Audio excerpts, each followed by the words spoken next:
ओ हे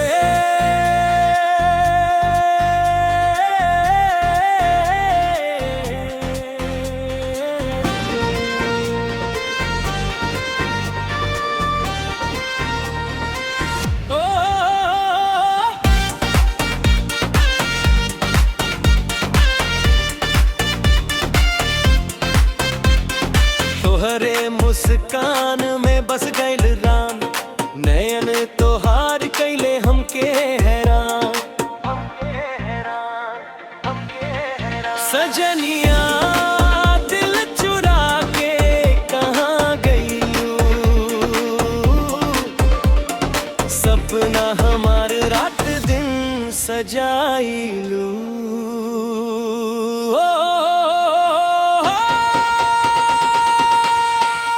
सजनिया तोहरे बिना लागे सूना जहां,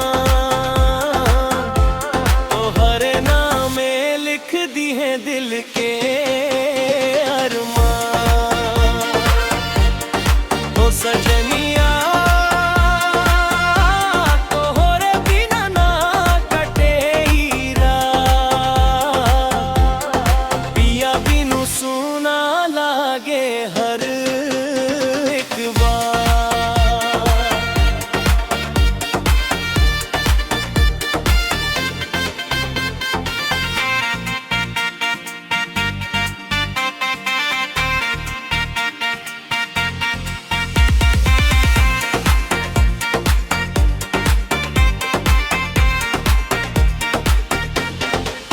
तोहरे चुनरी में रंग बसंत के, हंसी में मीठास गंगा जल के,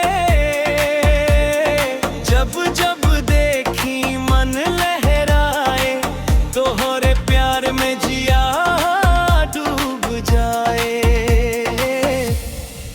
हो सजनिया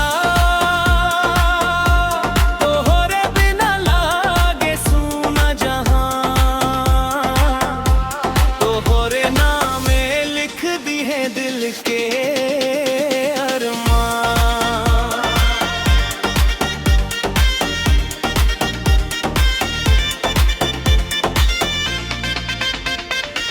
कंगना बोले पायल छम छम, दिल बोले बस तोहरे हम।